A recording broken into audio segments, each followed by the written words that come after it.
नहीं लाए क्या? मधुमंगल लाए तो है पर खट्टी छाछ लेकर के आए। सोच रहे हैं कि लाला के घर पे 9 लाख गैया है, ताजी ताजी माखन लाला खाता है, खट्टी छाछ कैसे खा पाएगा? तो लाला ने कही मधुमंगल कुछ लाए हो तो दो, छुपा क्यों रहे हो? मधुमंगल ने सोचा कि लाला को खट्टी छाछ नहीं खवाऊं, तो अपनी कमर से निकाली और निकाल करके खुद पीने लग गए। और जैसे ही पीने लगे जल्दी जल्दी में, तो मुख से टपकने लगी। और भगवान ने सोचा अच्छा पूरी पी जाएगा, मुझे नहीं देगा। तो भगवान ने क्या किया, उस मधुमंगल के मुख से जो टपक करके हृदय पे खट्टी छाछ आ रही है ना, भगवान उसी को पी रहे हैं। उसके मुख पे से टपकती हुई भगवान छाछ पी रहे हैं। और उसी समय ब्रह्मा जी देखने को आ गए कि कैसे लीला कर रहे नारायण। पर जब ब्रह्मा जी ने ये दृश्य देखा तो ब्रह्मा जी सोच में पड़ गए, बोले ये तो नारायण तो नहीं हो सकता। न कोई खाने का विचार, न आचार विचार, शुद्धता कुछ है ही नहीं, ये नारायण तो नहीं हो सकता। उसके मुख से खट्टी छाछ पी रहे। ब्रह्मा जी के मन में संशय आ गया। परीक्षा लेने के लिए ब्रह्मा जी ने क्या किया, सारे बछड़े सारे गाले सब ग्वाल वालों को, सब बछड़ों को ब्रह्मा जी लेकर के अपने धाम को चले गए।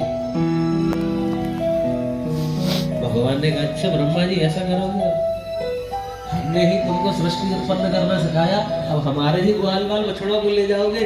तो भगवान ने क्या किया, भगवान ने सब बछड़े पहले जैसे बना दिए, सब ग्वाल वाल बना दिए। और भगवान तो अपने घर उनको ले गए। और ब्रह्मा जी ब्रह्मलोक में बछड़ों को धरे बैठे, अब वो गोबर कर रहे हैं। ब्रह्मा जी कह रहे गए कन्हैया को ले दूध पी रहे और सारे ग्वाल वाल भी है। तो मन में आया अरे वो कोई और नहीं नारायण, मुझसे गलती हो गई, सारे बछड़े वापस लेकर के आता हूँ। और जब ब्रह्मा जी वापस पहुंचे ना, तो ब्रह्मा जी के ब्रह्मलोक में ही उनके जो द्वारपाल खड़े हैं ना, उन्होंने ब्रह्मा जी को अंदर नहीं जाने दिया। अब द्वारपाल ब्रह्मा जी से कह रहे आपका अंदर प्रवेश नहीं है। तो बोले क्यों नहीं है? बोले हमें पता है आप ब्रह्मा जी नहीं, आप कोई बहरूपिया हो। बोले ऐसा क्यों कहते हो? बोले आपसे थोड़ी देर पहले ही असली वाले ब्रह्मा जी आए, अंदर प्रवेश कर गए और उन्होंने बता दिया है कि थोड़ी देर में कोई बहरूपिया ब्रह्मा का रूप बना करके आएगा, उसे अंदर मत घुसने देना। ब्रह्मा जी समझ गए कि अंदर जो बैठे हैं साक्षात नारायण। ब्रह्मा जी ने द्वारपालों से कहा ठीक है मैं नकली हूँ, अंदर जो बैठे हैं वो ही असली है, मैं समझ गया। बस एक बार उनसे कह दो भैया कि नकली ब्रह्मा केवल आपके दर्शन करना चाहता है। भगवान अंदर से निकल कर के आए, ब्रह्मा जी ने प्रणाम किया, कान पकड़े, क्षमा मांगी। भगवान ने कहा क्यों ब्रह्मा बाबा, ये कोई अच्छा काम थोड़े किया आपने, मेरे बछड़ों को लेकर के? प्रभु गलती हो गई, मैं आपको पहचान नहीं पाया, आप मुझे क्षमा कर दीजिए। तो ब्रह्मा जी ने स्तुति करी है, क्षमा भी मांगी है। तो ब्रह्मा जी स्तुति कर रहे हैं, इनोमीड्यते भवपुषे तडिदंबराय गुंजावतं सपरिपे छलसन्मुखाय। ब्रह्मा जी ने स्तुति करी तो नारायण ने छोड़ दिया। ठीक है ब्रह्मा जी आगे से ध्यान रखते, ऐसी गलती दोबारा नहीं होगा। भगवान लौट करके आए, सब ग्वाल वाल वैसे ही पाए। अब भगवान ने मैया से कही मैया अब तो मैं थोड़ा बड़ा हो गया हूँ, अब तो मैं गैया चरा सकता हूँ। मैया ने कही ठीक है। मुहूर्त निकल आया गौ चारण के लिए। तो कार्तिक शुक्ल अष्टमी बुधवार के दिन जो ब्रज में गोपाष्टमी के रूप में मनाई जाती है, भगवान ने गैया चराना शुरू किया। जैसी गैया आई तो मैया बोली ले कन्हैया पादुका पहन ले। बोले मैया पादुका गौ माता ने तो नहीं पहनी है। तो मैया कह रही गौ माता पादुका नहीं पहनती है, उनके पैर ऐसे ही है, उनके खुर होते हैं ना, तो उनको पादुका पहनने की जरूरत नहीं होती। तो कन्हैया मैया से क्या करे, मैया गैया के पैर में पादुका लगी हुई आई है, उनके खुर है, मेरे खुर क्यों ना है? तेने मुझको दूध ना पिलाया, ढंग से तेने मेरी सेवा ना करी, देख बछड़ा कैसे दूध पी रहा होगा, खुर आएंगे, मेरे क्यों ना आए? मैया गुप्त समझा रही लाला तेरे ना आएंगे खुर, तू पादुका पहन ले। तो लाला कह रहे ना मेरी गैया पादुका ना पहनेगी तो मैं भी ना पहनूंगा। तो भगवान ब्रज में जब तक रहे ना तो नंगे पैर ही रहे, और नंगे पैर ही भगवान करी कांटे कुंजों में अपने सुकोमल चरण लेके गौ चारण कराने को जाते। गौ माता कोई साधारण जीव नहीं है, तो भगवान उनसे इतना प्रेम मानते। गैयाओं के पालन के कारण ही भगवान का नाम गोपाल पड़ा है। सूर्य वंश के प्रतापी रघुकुल में सूर्यवंश के प्रतापी रघुकुल में धेनु रक्षक राम मिले, और 9 लाख गाय थी नंद के घर, तो पुत्र रूप में घनश्याम मिले। किसी मनुष्य में तो सामर्थ्य नहीं होती। हमसे लोग कहते हैं पुत्र का आशीर्वाद दे दीजिए, या कोई काम न पूरी हो जाए तो हम एक ही बात कहते हैं कि हम में तो नहीं है सामर्थ्य, पर हाँ गौ माता में होती है सामर्थ्य। यदि गौ माता की कृपा हो जाए तो गौ माता आशीर्वाद से सब काम करा सकती है, क्योंकि गौ माता कोई साधारण पशु नहीं है, साक्षात 33 कोटि देवताओं का निवास स्थान है गौ माता में, जिसके अंग अंग के भीतर देव सभी ये वास करे। जगत पिता भी जिसकी खातिर बनकर उसका दास करे, मूत्र भी जिसका है पवित्र, बसती जो गंगा माता है। गोबर से घर आंगन लीपो, कीट पतंग न आता है। त्रिपुर सुंदरी जग माता, अनुपम अकुल अनूप में हो। गौ माता कोई पशु नहीं है, स्वयं धर्म की ध्वज है वो। इसीलिए गौ पे हाथ फेरने से कामनाएं पूरी हो सकती है।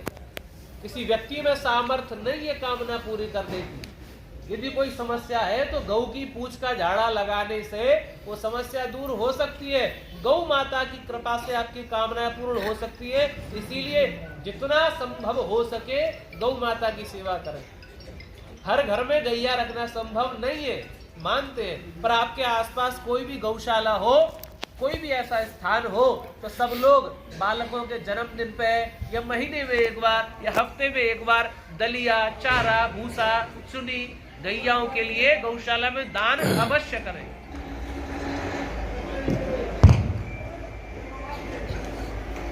आजकल के कुछ नए बालक गौ माता से घृणा भी करते हैं, गोबर से घृणा भी करते हैं। महाराज गोबर में साक्षात लक्ष्मी जी का वास होता है। आपको माने हमारे गोवर्धन में एक राधा कुंड नाम की जगह है, वहां पर एक सुदेवी दासी है, जर्मनी से आई है, और उनका नाम है फ्रेडरिका एरिना। सोचो, मांस मदिरा खाने वाला वो पश्चिम देश, वहां से एक महिला यहाँ पर आकर के गौशाला बनाती है, और 5000 गौवंश उनके पास में है।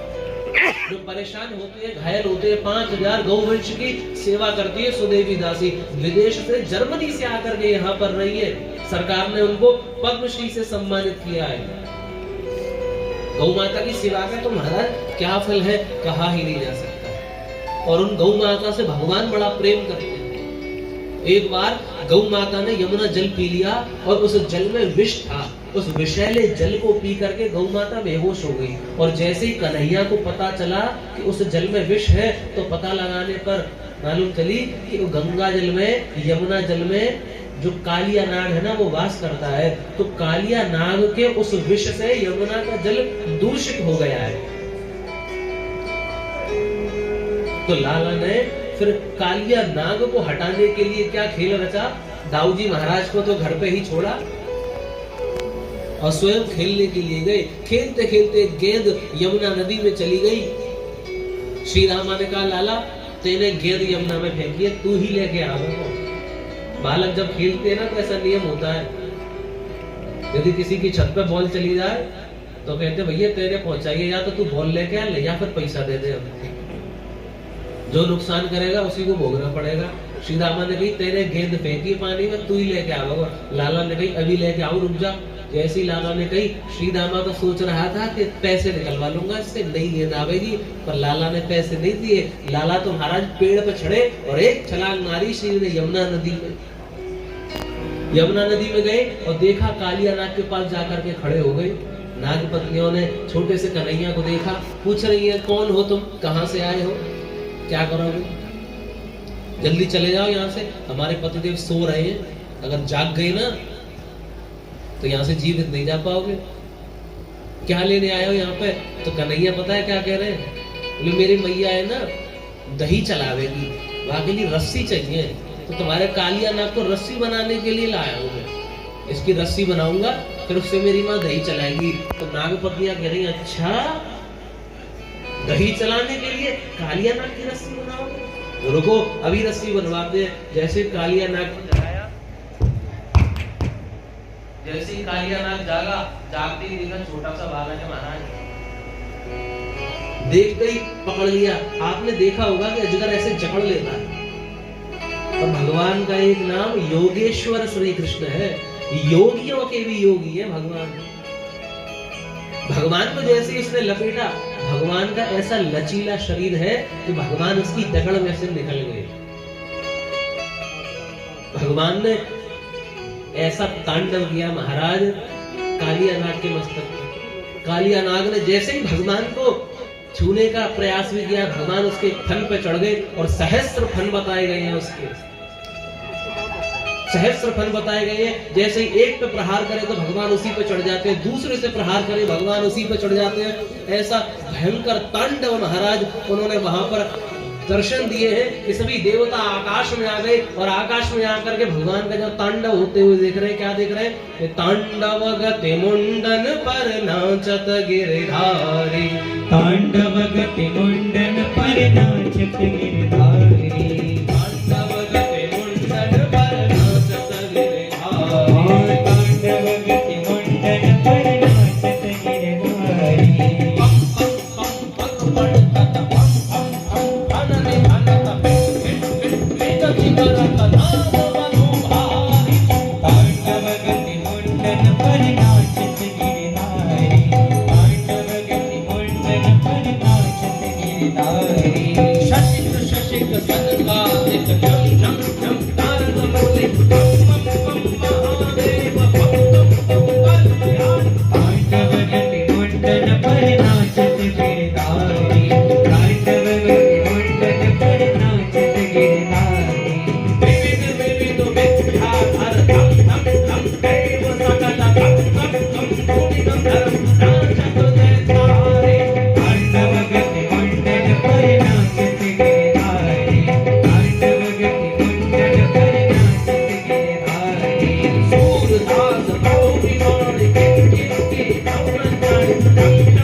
आकाश में बिजलियां कड़क रही है, देव गंधर्व आकर के पुष्प वर्षा कर रहे हैं, दिव्य ज्योति कांति ऐसे भगवान से प्रभावित होती है। सब देव आकर के देख रहे हैं जैसे कि कोई छोटा बालक नहीं, साक्षात महादेव उतर आए हैं और सर्प के मस्तक पर ऐसा तांडव कर रहे हैं महाराज। देवता इस दृश्य को देख करके धन्य हो गए हैं। नाग पत्नियों ने क्षमा मांगी है, भगवान से विनती कर रही हैं। भगवान ने ऐसे पग पटके महाराज कि एक एक फन घायल हो गया है कालिया नाग का। नाग पतियां क्षमा मांग रहे हैं, प्रभु बख्श दो, भी प्राण चले जाएंगे हमारे पति के। भगवान उतरे हैं, उतर करके कहा है यदि इस कालिया नाग के विष से मेरी यमुना विषयी हो जाएगी ना तो मैं इसे जीवित नहीं रहने दूंगा, यहाँ से पलायन कर लो। नाग ने भगवान से कहा प्रभु हमारा जो स्वभाव है, हमारे जो दंत है, हमारा जो विष है वो तो आपने ही बनाया है ना। मैया ने हृदय से लगा लिया।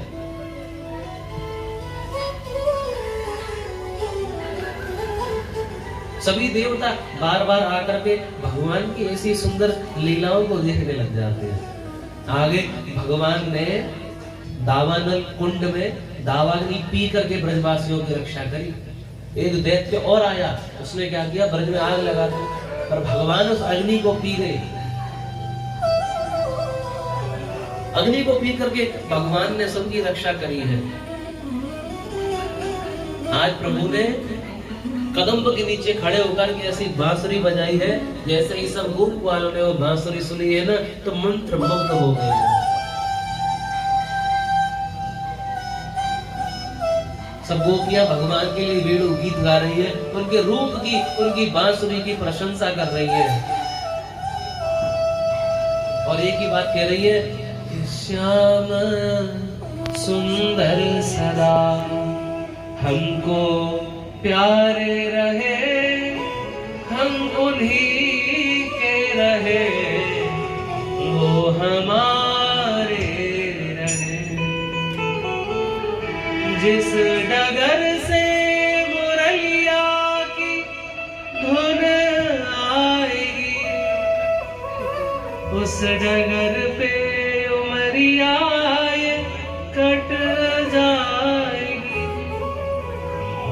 की तस्वीर मन में बसाए रहे, हम उन्हीं के रहे वो हमारे। सब गोपियां कह रही है कि श्याम सुंदर सदा हमको प्यारे। सबको भगवान ने प्रसन्न किया है।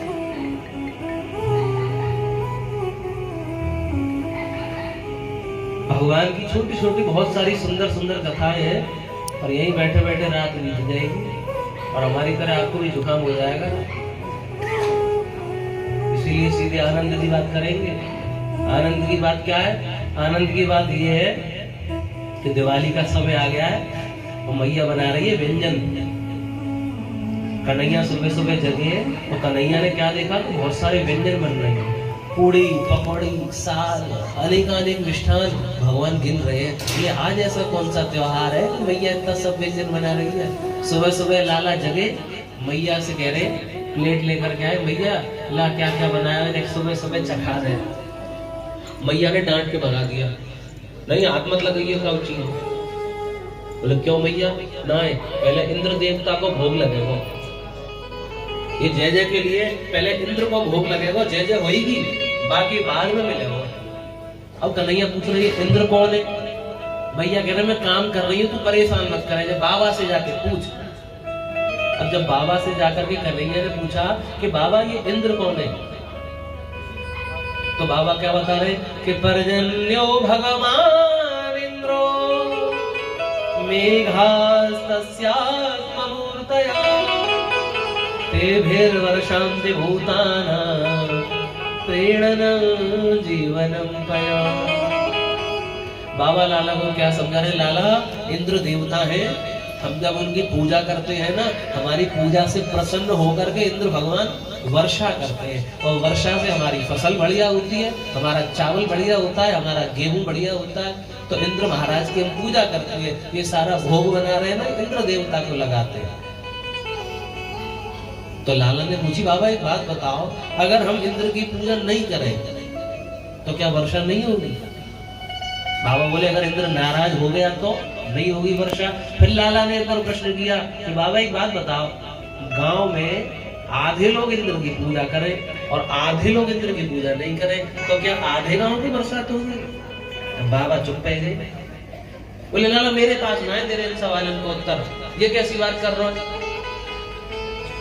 अब बात तो सही थी, यदि इंद्र की पूजा कर रहे हैं तो जो व्यक्ति पूजा कर रहा है उसके यहाँ पे बरसात होनी चाहिए, उसके खेतों में होनी चाहिए।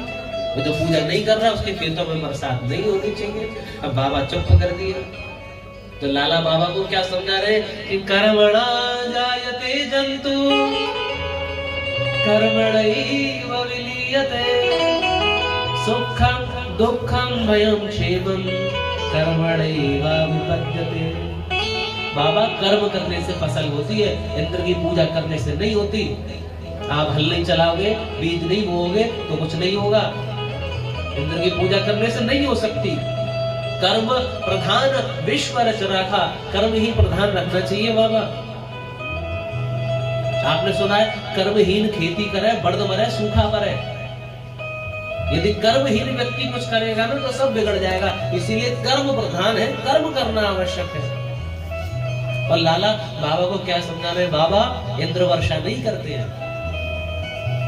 जब गर्मियां पड़ती है ना, जब धूप पड़ती है तो क्या होता है कि ये पानी जो है ना वाष्प के रूप में ऊपर उड़ता है और ऊपर जाके बादलों के रूप में जम जाता है और वही वर्षा के रूप में वापस आकर के पृथ्वी पर बरस जाता है।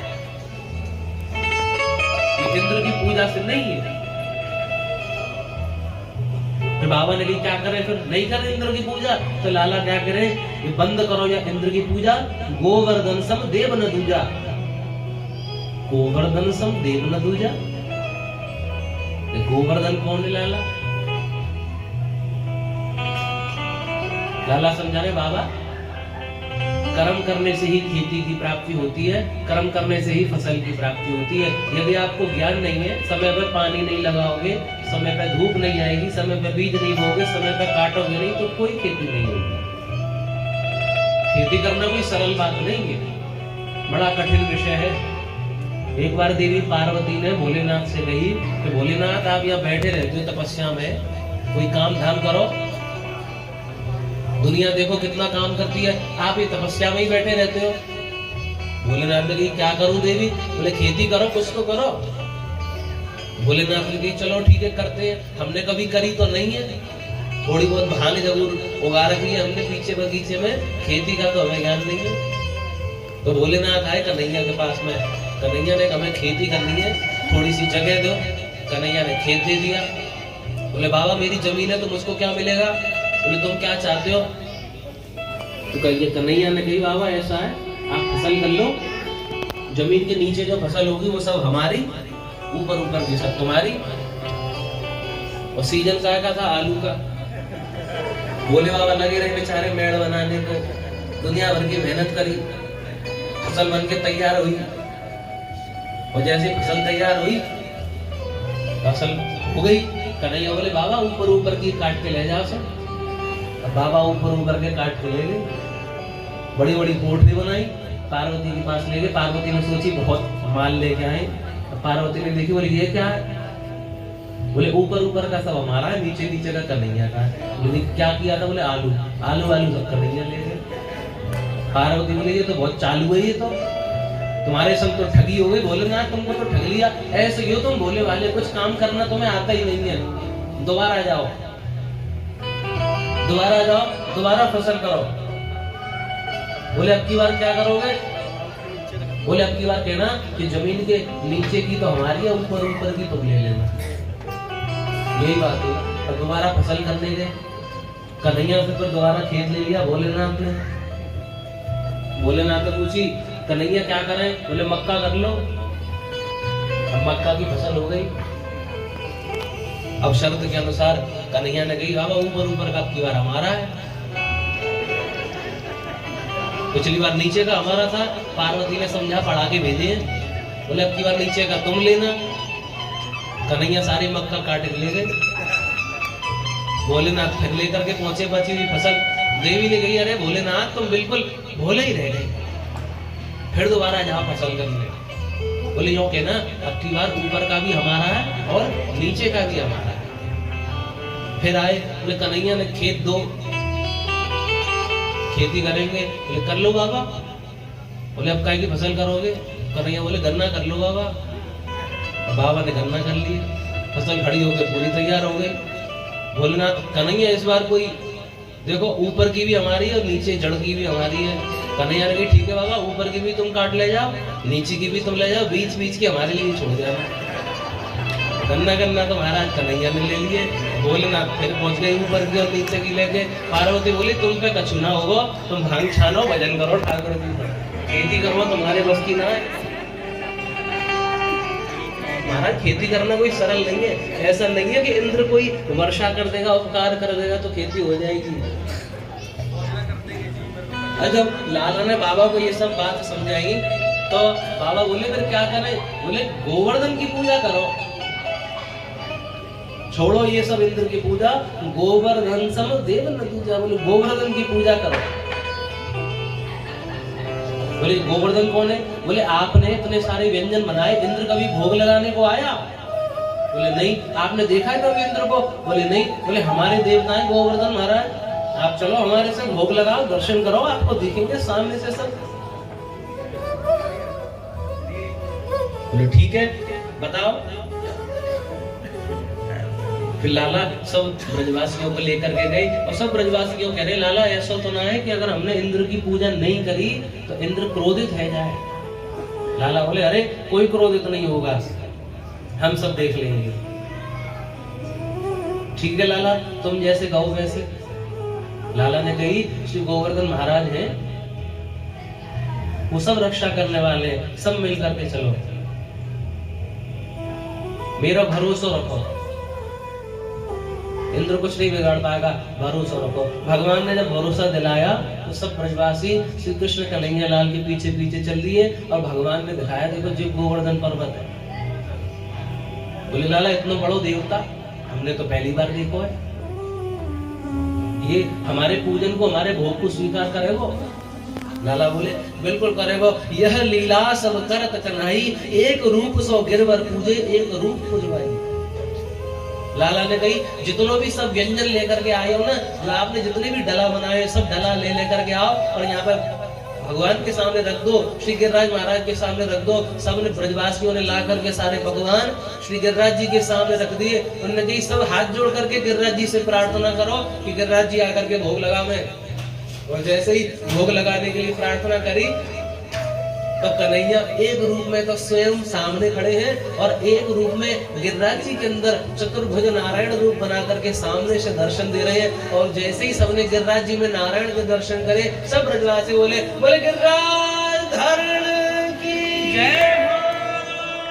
अनेका अनेक व्यंजन गिरिराज जी के सामने धर दिए और ये सब दृश्य जो है ब्रह्मा आदि शंकर आदि सब देवता देख रहे हैं कि यह लीला सब करत कन्हई, एक रूप सो गिरवर पूजो एक रूप पुजवाई।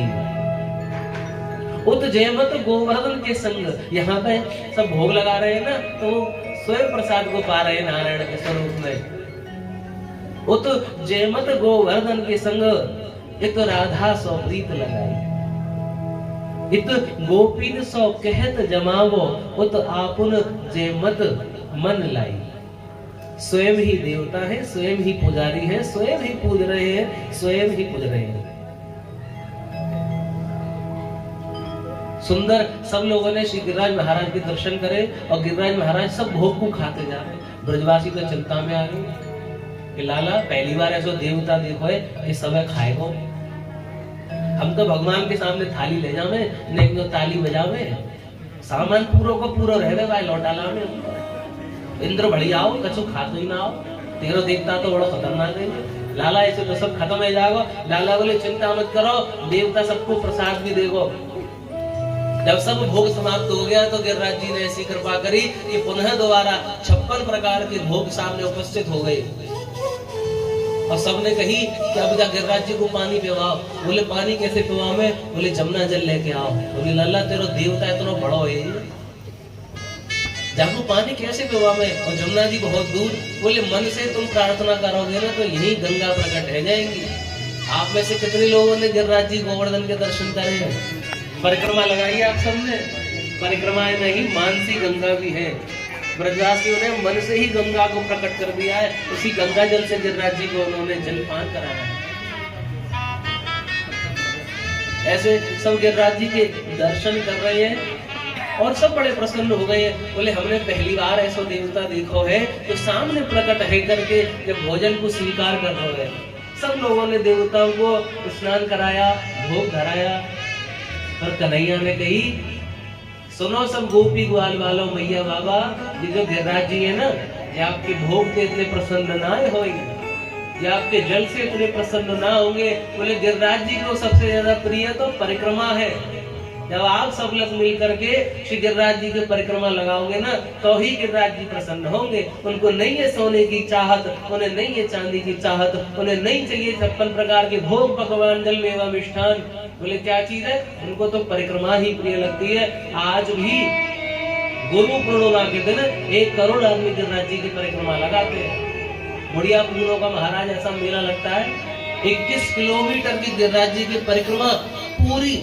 अगर आप ऊपर से दर्शन करोगे ना तो ऐसा लगेगा महाराज कि गिरिराज जी को किसी ने पूरी माला ही पहना दी है मनुष्यों की। इतने मनुष्य ही मनुष्य नर नारी परिक्रमा लगा रहे होते हैं और आप सब लोगों ने तो शायद साधारण परिक्रमा लगाई होंगी महाराज। ऐसे ऐसे भक्त जो दंडोती लगाते हैं, 21 किलोमीटर की परिक्रमा लेट करके करते हैं। कुछ संत तो ऐसे भी हैं जो 1000 दंडोती लगा रहे हैं।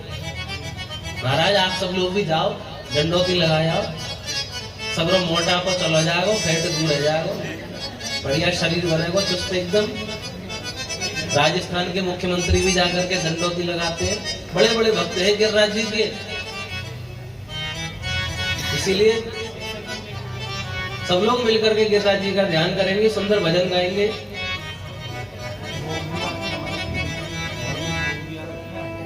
छप्पन भोग भी गिरिराज जी का तैयार है, प्रसाद में बांटना है कि हमारे लिए बढ़ जाएगा आपके लिए पहले, फिर आप देखो कछु बचे हो तो आप सबको भी बांट देंगे। मुख्य तो क्या आपका कथा को प्रसाद लो, जय प्रसाद पे ध्यान मत दो। कथा को प्रसाद सबसे बड़ो है। गिरिराज जी को सब लोग मिलकर के ध्यान करेंगे। ओ श्री गोवर्धन महाराज विराज रहो, श्री गोवर्धन महाराज, महाराज तेरे माथे मुकुट विराज रहो, तेरे माथे मुकुट विराज रहो, तेरे माथे मुकुट विराज रहो। श्री गोवर्धन महाराज, महाराज तेरे माथे मुकुट विराज रहो। श्री गोवर्धन महाराज, महाराज तेरे माथे मुकुट विराज रहो।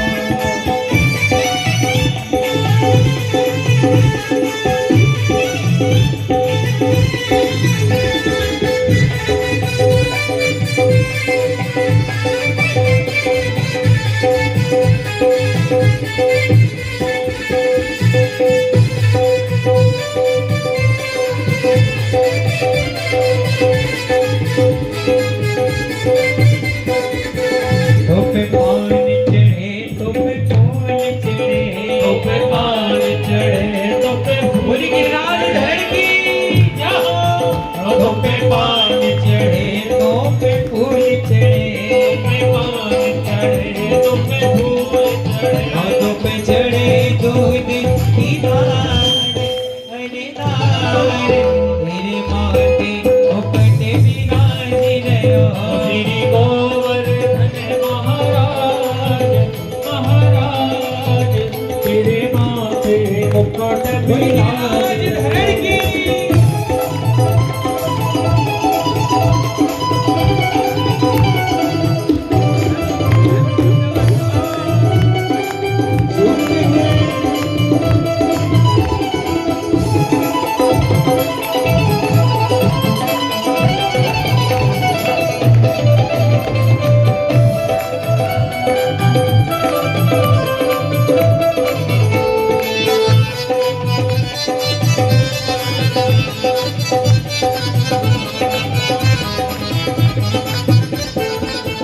तेरे गले में कंठा सोहि रहो, तेरे गले में कंठा सोहि रहो, तेरे गले में कंठा सोहि रहो, तेरे गले में कंठा सोहि रहो। थोड़ी पे, थोड़ी पे, थोड़ी पे हीरा लाल, अरे लाल तेरे माथे मुकुट विराज रहो। श्री गोवर्धन महाराज, महाराज तेरे माथे मुकुट विराज रहो।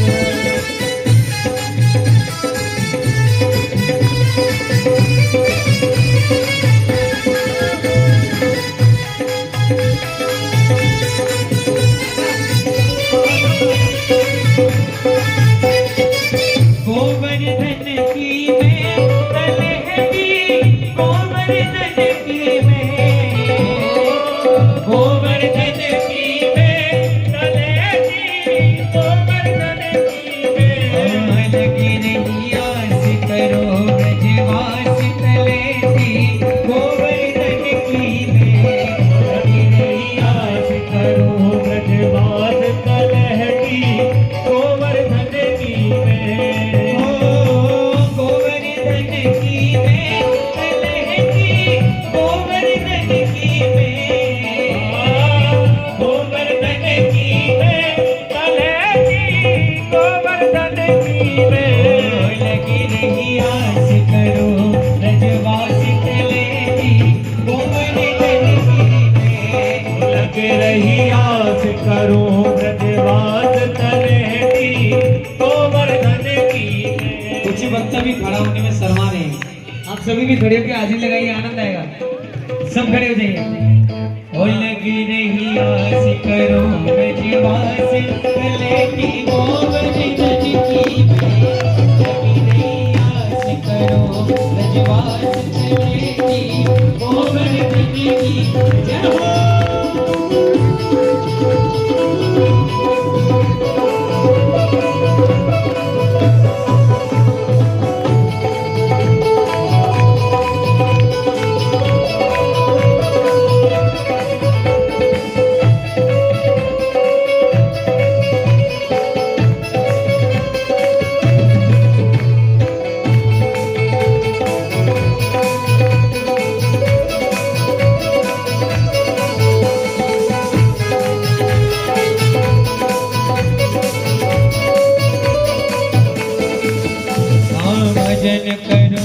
अरे दान धरो नित छैया कदम की में भजन करो अरे दान धरो नित छैया कदम की में सदा करो सत्संग मंडली सदा करो सत्संग मंडली सदा करो सत्संग मंडली सदा करो सत्संग मंडली संत जनन की में लगी रही आस करो ब्रजवास चलेगी गोवर्धन की में लगी रही आस करो ब्रजवास चलेगी गोवर्धन की में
रैया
गिरधारी को लेंगे शीश नवा। दान घाटी में पहुँचेगा गिरधारी को लेके शीश नवा। ओ दंडोती करे मन में नडर, दंडोती करे मन में नडर। हरे ब्रह्मा की तैयारी कर, हरे ब्रह्मा की तैयारी कर। सब दान करे दिल खोल के, सब दान करे दिल खोल के देंगे पर ब्रह्मा डोल के। हर पड़ करके तन मन है, चलो चले सब भोर गए। हर पड़ करके तन मन है, चलो चले सब भोर गए।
महाराज की अभी मुख्य सूचना है, वो सुन करके फिर आरती की तैयारी करेंगे।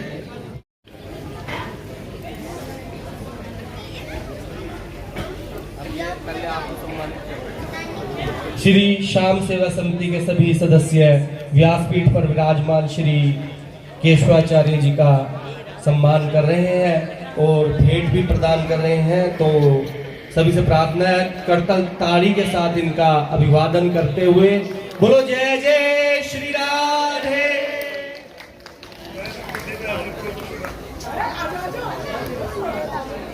आजा पंडित जी साथ आजा।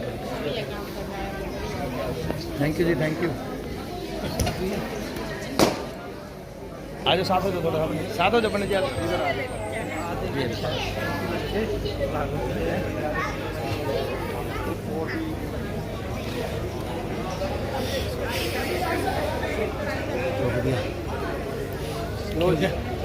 हमारे बीच में श्री श्याम सेवा समिति के जो अध्यक्ष हैं तरुण बंसल जी हमारे बीच में हैं। मैं उनसे प्रार्थना करता हूँ 2 वचन वो आप सभी के बीच में रखेंगे। बोलो श्री बांके बिहारी लाल की, बोलो राधा रानी सरकार की। मंच पे विराजमान व्यासपीठ सभी सादर आमंत्रित है। पंडित जी और इस भागवत के यजमान रामदास पंडित जी, उनको सभी परिवार को, मित्रों को, रिश्तेदारों को बहुत बहुत बधाई। बड़े ही सौभाग्य से दिन आता है कि आप अपने घर पे भागवत कराएं और आपको बहुत बहुत हार्दिक शुभकामनाएं श्री श्याम सेवा समिति त्रावड़ी की ओर से। और ये बड़ा ही पुण्य का काम है जो इसको श्रवण करता है और मंच से हमारे व्यासपीठ की जो सुनाते हैं इनको श्रवण करके अपने जीवन में धारण करें और अपने जीवन को पार लगाएं। और हम श्री श्याम सेवा समिति बाबा का, श्याम बाबा का कीर्तन करते हैं और ये हम 3 महीने में एक बार करते हैं। हमारा वार्षिक कीर्तन नई अनाज मंडी में होने जा रहा है, उसकी सूचना भी आपको जल्द दे देंगे। बोलो श्री बांके बिहारी लाल की, बोलो राधा रानी सरकार की, बोलो गिरिराज भगवान की, बोलो खाटू नरेश की। जय जय श्री राधे, जय जय जय राधे। आरती श्री भागवत भगवान की है आरती। पापियों को पाप से है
पापियों को पाप से तारती। ये मधुर बोल जगबंद खोल सन्मार्ग दिखाने वाला बिगड़ी को बनाने वाला। ये मधुर बोल जगमंद खोल सन्मार्ग बताने वाला बिगड़ी को बनाने वाला। श्री राम यही घनश्याम यही श्री राम यही घनश्याम यही प्रभु की महिमा की आरती।